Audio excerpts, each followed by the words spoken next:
안녕하십니까, 김무일TV입니다. 투탕카멘의 황금 마스크 네 번째 이야기를 준비했습니다. 오늘 이야기는 투탕카멘 묘의 발견과 저주 이야기입니다. 1922년 11월 4일 영국의 고고학자 하워드 카터는 소년왕의 묘를 봉인된 채로 발견했다. 카터는 영국 켄싱턴에서 태어나 역사교사였던 아버지에게 영향을 입어 17세 때부터 대형 박물관에서 역사학을 익혔다.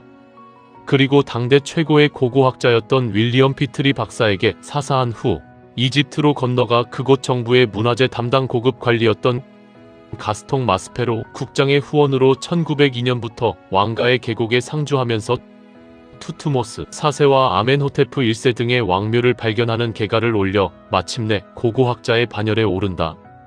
이때 전 세계의 고고학계에서는 소년 왕묘에 보존되어 있던 막대한 양의 금은 보화와 당시 이집트의 문화, 예술 수준을 그대로 보여준 황금 마스크의 세공술, 그리고 왕관을 비롯한 조각품들의 탁월한 예술성에 경탄을 금치 못했다. 아울러 20세기에 이르기까지 3000여 년의 세월 동안에 어떻게 도굴당하지 않은 채로 고스란히 남아 있었을까 하는 것에 모두가 경악했던 것이다. 소년 왕의 무덤 입구엔 왕의 안식을 방해하는 자, 그들의 머리 위에 화염을 토해 육신을 불사를 것이다. 라는 저주의 문구가 새겨져 있었다. 실제로 무덤 발굴 후에 발굴 작업에 참여했던 사람들이 하나둘씩 의문의 죽임을 당한다. 과연 저주였을까? 발굴 다음날 카터가 아끼면서 키우던 애완새 카나리아가 코브라에게 잡혀서 먹혔는데 이를 목격한 현지인들은 불길한 징조라고 매우 불안해했단다. 왜냐하면 코브라는 이집트 왕의 머리를 장식하는 신성하고 영민한 동물이었기 때문이다. 그리고 카터의 왕묘 발굴을 전폭적으로 후원했던 영국의 귀족이며 금융계 재벌인 조지 에드워드 캐너번 경은 발굴 6주 후에 소년 왕의 얼굴 상처 부위와 똑같은 곳을 모기에게 물린 채 비운의 소년 왕 투탕카멘의 이름을 중얼거리면서 숨을 거두었고, 그 순간 카이로 전역엔 갑작스러운 정전 사태가 발생하였는가 하면 이역만리 영국에서는 그가 애지중지하며 키우던 애완견이 같은 시간에 갑자기 건물 벽을 치받고 죽었으며 그의 동생 허버트 대령과 전속 간호사가 죽었고, 카터의 조수였던 아서 메이스도 캐너번 사망 다음날 혼수 상태에 빠져 죽었다. 뒤이어 미이라를 조사하던 X선 촬영기사와 소문을 듣고 달려온 미국의 저명한 고고학자이며 철도 왕인 조지 굴드도 왕묘를 접견한 후에 얼마 지나지 않아 폐렴으로 사망했다. 그 외에 발굴에 참여했던 상당수의 기사들도 원인 모를 병으로 시름시름 앓다가 죽었거나 혹은 정신 이상으로 미쳐 자살했다는 소식이 전해지면서 투탕카멘의 저주는 많은 사람들을 공포에 떨게 했는데 그 인원은 대략 21명에 달했다. 그러나 이후 발굴단의 사인에 대해 과학적인 주장들이 제기되기도 하는데, 예컨대 3000년 동안 무덤 속에 기생하던 박테리아가 사람들의 폐를 삽시간에 손상하게 시켰다던가, 혹은 무덤 안에 강력한 독이 피부를 파고들어 죽었다라고. 그 외에 인체에 유해한 방사능이 검출됐다는 연구 결과가 나오는가 하면 최근 영국 왕실의 한 역사학자는 사망자 중에 최소한 6명은 저주가 아니라 알레이스터 크롤리라는 악마주의자들에 의해 암암리에 살해된 것이라는 주장까지 내놓는 등 투탕카멘의 저주는 오늘날까지도 끊임없이 회자하고 있다. 어찌 보면 캐너본 경과 카터 박사도 그의 저주를 받은 듯 운이 나쁘기도 했다. 그 이유를 든다면 발굴되기 불과 얼마 전인 19세기 말까지만 해도 이집트 정부는 발굴에 대한 기술적인 노하우가 전혀 없어 유물을 찾아내는 발굴단에게 발굴 유물을 50대 50으로 그들의 소속 국가로의 반출을 허용했었다. 때론 발굴의 난이도에 따라 70대 30까지도 묵인했는가 하면 심지어는 프랑스 파리 광장의 상징인 오벨리스크를 회중시계 하나와 맞바꿀 정도로 이 나라 사람들은 고대 제나라 유물들을 가볍게 여겼었다. 그런 연유로 소년왕의 왕묘가 불과 몇 개월 전에 일찍 찾아냈었더라면 아마도 지금쯤은 대부분의 귀중한 유물들이 대형 박물관의 중심에 버젓이 전시됐을 것이다. 그러나 그의 왕묘가 발견된 20세기에 이르러서는 이집트인들도 이미 자국의 문화재에 대한 가치를 알아버렸기 때문에 해외 반출이 막혀 캐너본 경과 카터 박사의 실망과 좌절감은 이루 말할 수 없을 정도로 참담했을 것이다. 반면에 해외 반출을 결사적으로 막아냈던 카이로 박물관의 알리븐 라우드 관장은 정부로부터 최고 훈장을 수여받았고, 그의 장례식은 온 국민의 애도 속에 국가원수에 준하는 엄숙한 장례를 치르며 국민 영웅의 대우를 받게 되었다.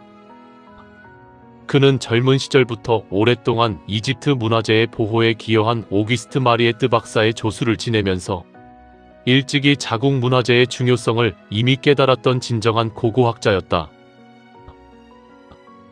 왕가의 계곡과 네클로폴리스. 황량하기 그지없는 암석 계곡과 모래사막 벌판에서 바늘 하나 찾듯 어려운 세월을 보내던 어느 날, 영국의 캐너본 경으로부터 카터에게 다음과 같은 전문이 도착한다. 카터군, 지난 5년간의 막대한 후원금의 지출로 나의 재정은 이제 바닥이 났다네. 오늘의 이 송금이 마지막이니 그리 알고 우리의 꿈을 이쯤에서 접도록 하세. 캐너본 경의 마지막 전보를 받아들인 그날, 열대 사막의 태양은 유난히도 뜨거웠다. 카터 박사는 하염없이 허공을 바라보며 망연자실한다. 나무 한 그루 없는 허허벌판과 암석으로 둘러싸인 왕가의 계곡을 구석구석 누빈 지 어언 5년여. 어딘가에 묻혔을 마지막 하나의 왕묘를 찾아 이 골짜기를 얼마나 헤맸던가. 절망스러운 시선을 들어 기나긴 세월 동안 수없이 땀방울을 흘리며 누볐던 주변을 돌아본다. 왕가의 계곡은 이집트 남쪽 룩소르와 아스완 지역의 서쪽에 위치한다. 이집트에서 고대 문명의 유적지를 꼽으라면 카이로와 테베를 꼽을 수 있는데, 테베는 오늘날의 룩소르 지역을 가리킨다.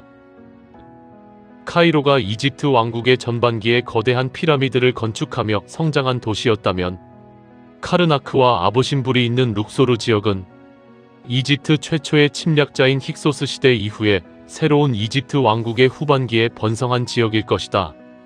카이로보다 훨씬 남쪽에 있는 룩소르에는 태양신 아몬을 숭배하던 카르나크 신전을 비롯한 거대한 유적지가 즐비하다. 그리고 나일강을 경계로 건너편에는 파라오들의 숨겨진 무덤인 왕가의 계곡이 나란히 자리 잡고 있다. 이곳 룩소르에서는 뭐니 해도 가장 웅장하고 화려한 유적지를 든다면 당연히 카르나크 신전이다. 이집트 역사상 가장 위대한 파라오를 꼽는다면 과연 누구일까? 이 또한 람세스 2세일 것이다. 이 화려 극치의 신전은 바로 람세스 2세를 위한 신전이다. 그의 왕묘와 미이라는 1881년 여름 왕가의 계곡 DB320 지역에서 발굴됐는데, 무려 67년 동안 나라를 통치하다가 90세쯤에 죽은 것으로 추정되는 기록이 동시에 발견되었다. 그리고 이 미이라는 1976년 파리 전시를 앞두고 프랑스 의료진의 정밀 진단을 받게 된다. 그때 프랑스 당국은 항공편으로 그의 미이라가 공항에 도착하던 날 국가원수에게 상응하는 의식을 베풀 만큼 이집트 왕국의 왕 중에서 왕으로 대우받았다. 이 웅장하기 이를 데 없는 카르나크 신전도 바로 그의 작품인 것이다. 신전 입구 양쪽에는 양머리 모양의 스핑크스가 도열하여 신전을 지킨다. 이 장중한 스핑크스의 행렬을 지나 계단을 내려가면 134개의 웅장한 돌기둥이 하늘을 향해 치솟아 있고, 신전을 건설한 람세스 2세의 거대한 석상이 우리를 맞는다. 원래는 지붕이 덮인 화려한 신전이었다고 하는데 지금은 지붕이 내려앉아 없어지고 기둥만 남아있다. 하지만 기둥 하나하나마다 람세스의 역사와 이집트 신화가 상형문자로 기록되어 있어 옛날의 모습을 전해주는 듯하다. 게다가 원래 이 기둥에는 화려한 원색으로 채색되어 있었다고 하니 그 신비스러움의 화려함이 과연 얼마나 아름다웠을까. 룩소르보다 조금 더 남쪽에 있는 아스완에 자리 잡은 아부신벨 신전은 더욱 감동적이다. 이 신전은 람세스 2세가 태양신 아몬과 창조의 신 프타, 그리고 그 자신을 위해 만든 웅장한 신전이다. 신전 전면에는 20m 높이의 자신의 거대한 석상 4개가 버티고 서 있다.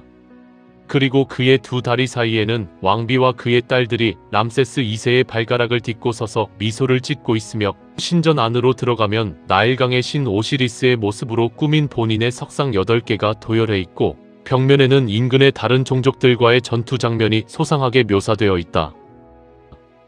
이들 카르나크 신전을 비롯한 룩소르의 여러 유적지는 아침마다 떠오르는 태양신을 맞기 위해 나일강의 동쪽에 자리 잡고 있고, 강의 서쪽에는 예외 없이 이집트인들의 묘지가 형성돼 죽음의 세계가 그곳에 있다고 믿었다.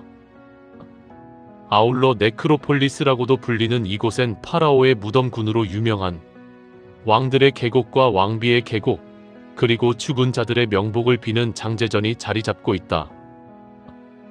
파라오들은 깊은 계곡과 골짜기에 암벽을 뚫고 저들의 무덤을 만들어 자신의 미이라를 숨겼다가 훗날 다시 환생해서 사용할 금은 보화를 도둑맞지 않으려고 무진애를 썼을 것이다.